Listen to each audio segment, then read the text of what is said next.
welcome to today's video. Has your horse got stomach ulcers? Do you know? Do you know what signs to look for? Apologies for the look. I haven't showered, I haven't changed, I'm filthy. Yeah, it's been a tough day. It's really hot at the moment. But today I want to get down to the nitty-gritty of stomach ulcers. A lot of people have mentioned they want to know a little bit about them. And a few have sent through a few questions and they're really relevant. If you have any more questions, please pop them in the comments below. So you scroll past all the videos down underneath this one and pop them in the comments. Otherwise, DM me on Facebook, Instagram, or send me an email. I'll put all of those links into the description below. And while we're on the topic, are you subscribed? Because funnily enough, I still get about 50% of my viewers aren't subscribed. Why is that? Are the videos crap? I don't know. If they're crap, if there's something rubbish about them, like they're boring, I do too much without talking, I talk too much rubbish, please let me know because I want to make better videos. So topics we're going to cover. What are ulcers? What causes them? How are they treated? And how should you prevent them? Because that's the thing, isn't it? Horses are really expensive. I should know. I have a yard that is, majority of them are off the tracks. Off the track horses, which we'll go into a little bit, they really commonly have ulcers. So that means dollar bills, dollars, we need to prevent them. Because I'll tell you what, if your horse has ulcers, it's not going to perform as well as it should. It's also going to be a grumpy ass, or it's going to buck, or it's going to knock down fences, or it's going to refuse, or it's going to lose weight. All these things cause you drama, cause you headaches. Well, you turn up to a competition, they do crap. So that's stressful. That's a waste of an entry fee. Or they're skinny and you're constantly pushing feed into them. We need to prevent ulcers. So we're going to go over that. Symptoms. Okay, symptoms are really variable. I'm going to go over a large variety of those and a little bit of experience that I have had. I've had a lot of experience with ulcers. Both myself and with clients' horses. So if you're thinking, should I be watching this video? My horse is fat. My horse doesn't stop at jumps. It doesn't have ulcers. Let me just give you some stats to see why you should maybe hang around. Okay, 97% of race horses or off the track horses suffer from some degree of ulceration. 60 to 70% of performance horses, that's eventers, show jumpers, yes, dressage horses, yes, that's performance, yes, that is stressful, yes, they go on floats, they are included. Didn't think you were, did you, on the little fat warm blood that you had? Nothing wrong with warm bloods. Do you have a horse in one of these categories? You with a little Shetland, don't disappear on me. You might have a neighbor with a skinny horse that you could give some info to. So hang around, learn something. Signs. What signs? The signs are really variable, but let's just go through the ones everybody knows. Or you might not have any idea, but these are the most common ones. A horse is girthy. What girthiness means is as you're doing up the girth, the horse turns around, pins its ears back, wants to bite you. Horses that suddenly become grumpy, behavior changes in general. And then all of a sudden he's go away, doesn't want you to ride him, doesn't want to jump, wants to stop at the fences. Another thing, dull coat, losing weight. Okay, so they're the common things. But those signs that we associate with ulcers could also be something else. It ain't simple. Okay, so now some slightly weirder signs. These are signs I have come across personally. One of my horses, he used to be super easy to catch. When he had ulcers, you would walk into the paddock with the halter, he would turn around, buck in your face, and take off into the distance. Buck. I just think, you're just a tricky little bugger to catch, aren't you? But no, it took me years to figure out that he did that when he had ulcers and he didn't want to be ridden. That's because when he was ridden, he was in pain. Laziness under saddle. Have you had an off-the-tracker that's lazy? Most of them go fast. Most of them are hot. A lazy one could mean ulcers. Horse is normally quite calm, quite nice, suddenly goes hot. Could be ulcers. Pretty much everything that a horse does could be ulcers. What are stomach ulcers? You've all had an ulcer in your mouth. It's like a gouge into your gum and it is so painful. And that's what ulcers are like, okay? The inside of the stomach is also really sensitive. Now, but what does an equine stomach look like? Wait. Ta-da! I'm no artist, but I quickly drew this for you so that I could show you. Okay, so the horse's stomach, this is the inside. Okay, so this is like, I've opened a little window, so we're looking in. There are two regions. At the top, we have the squamous mucosa, and at the bottom, we have the glandular mucosa. The glandular mucosa, hence the name, has little glands and it secretes stuff that's like, I'm gonna think like bogies. Not really bogies. Mucus. Snotty stuff. No. Protective layering. Okay. I was thinking bogies might be a good way to imagine it, but it's probably not. So let's imagine it's protected, it's got glands, it's secreting stuff, whereas the squamous mucosa is like naked. It's more like the inside of your gum. The acid generally will sit at the bottom of the tummy. The stomach constantly secretes acid. The higher portion is more predisposed to being attacked by the acid because it has nothing protecting it. What we tend to find is that ulcers do develop along the margo plicatus, which is where the two areas of the stomach change. When you're cantering a horse, the acid is going to splash from the bottom of the stomach up and hit the walls, okay? So often horses that have ulcers don't really want to canter, or they seem a bit narky going into canter. Same with jumping, as they might jump. Whoosh. Something to bear in mind. Anyway, there's a stomach. That's briefly what an ulcer is. I'm going to put in a few different grades of ulcers, grade 0 to 4. 0, no ulcer. 4, really bad ulcer. I'm going to put in some photos. How do we know if our horse has ulcers? We might suspect ulcers because they're bucking, they're biting. Your vet says, I don't know. Come and have a gastroscopy. Do we know what that is? So that's where they shove a really expensive camera up the horse's nose and have a look down the esophagus and into the stomach. They charge you a fair bit of money for it because A, the equipment's really expensive. B, they need to be a vet to do it. C, they need to diagnose when they get in there. D, because. But anyway, no, that is really the only way you're going to know there's ulcers. There is a new test out. It's been out for a while. It's a Succeed test and it checks the feces for presence of blood. It's meant to be able to differentiate between digested blood from the stomach and the hindgut. I personally haven't used it. I think it's a great idea. It is also quite expensive. My feeling is if a horse is showing symptoms of ulcers and you suspect it has ulcers, I generally go ahead and treat. After 2 weeks, if I don't notice any change, then we investigate other issues. More often than not, the horses that you suspect have ulcers do have ulcers. Okay, so we've gone through, yes, acid causes ulcers, but why? So why are racehorses more predisposed? Because they gallop, because they're in stables and they're not eating constantly. Horses were designed to graze. That is why they are producing acid all the time. Horses are nowadays fed intermittently. That is not good and it predisposes to ulcers. High grain rations. Racehorses, yet again, they are fed food very high in starch because they need the energy to gallop. Galloping, being fed intermittently, high starch rations, these things all lead to ulcers. But what about my fat dressage horse? Okay, stress. Going on the float is stressful. You might not think so. Your horse might be really easy to go on the float. It might wander on, eat the hay.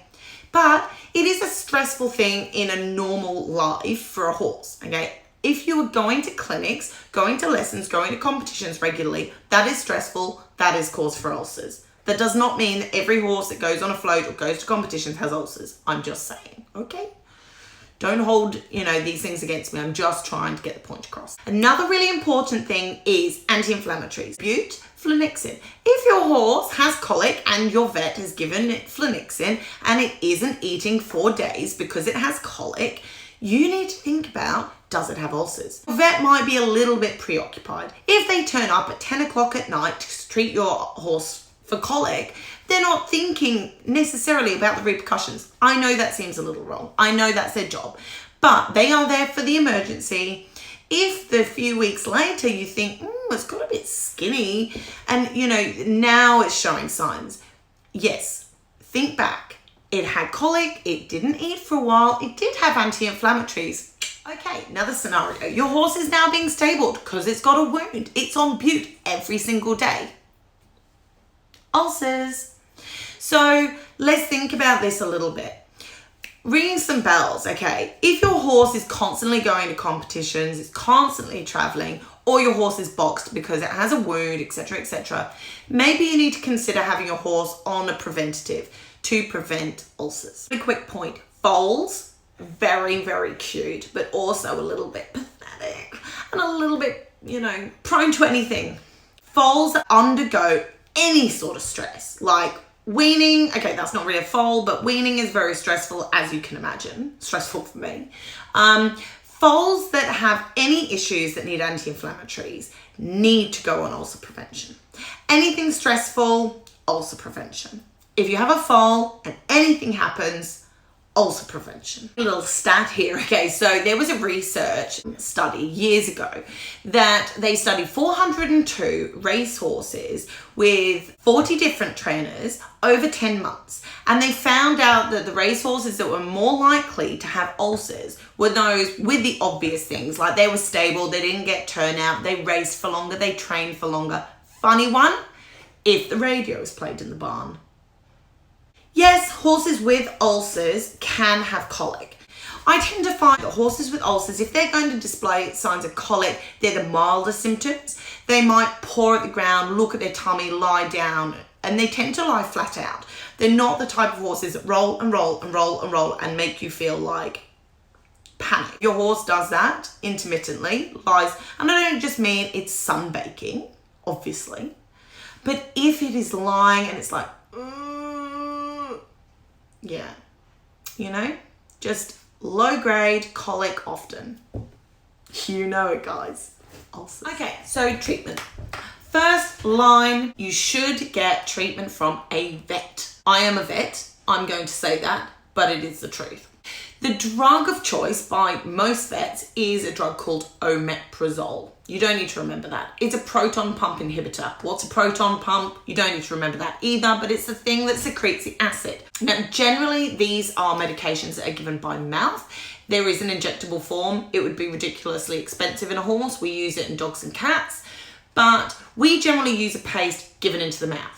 Now, it is really important that it is given about half an hour before they eat, because you want it on an empty stomach. It has to go in, it has to get absorbed, it has to slow down the protein pumps, and then they can eat. The one I use every single day is GastroAid. I know I'm not sponsored by them. Yes, I should be, the amount I go through and the amount I suggest. 10 mils is the treatment dose. You do it for 2 weeks, and then you should do for a month at a maintenance dose, which is 5 mils. Some horses, you may find that the minute you take them off a maintenance dose of omeprazole, they just go back to the ulcers. I have had that with my old horse and a horse I have now, Jed.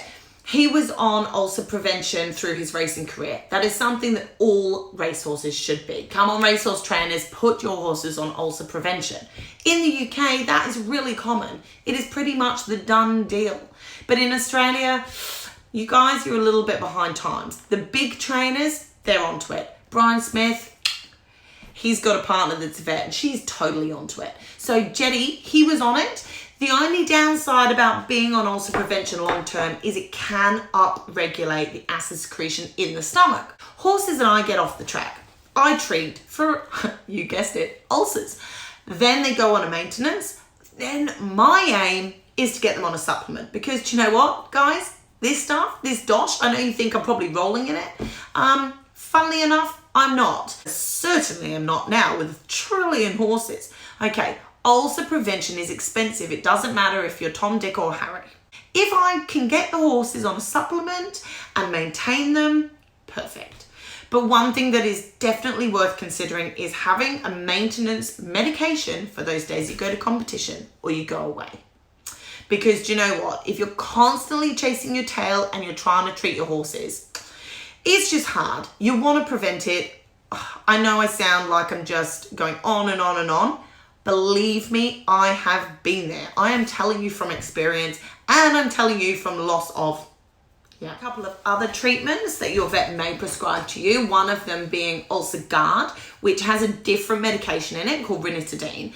That's something that has to be given 3 times a day. It is slightly better for the hindgut ulcers, and it's something I have definitely used in collaboration with the omeprazole, the proton pump inhibitors. Caraphate tablets. Now they're big white tablets, they're actually human tablets. I tend to use about 20, I crush them up in a pestle and mortar, mix them with molasses and give them to the horse. Unless they're really, really picky, then you might have to mix it with water. But for horses, it adds a lot.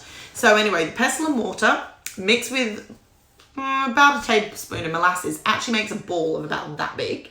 And most horses will just eat it out of your hand. Management. I think it is really important to give your horse some hay when you're getting it ready to ride. Either hay or a small feed of chaff or Fibre Protect. I feed Fibre Protect, so that's what they get, the scoop of Fibre Protect.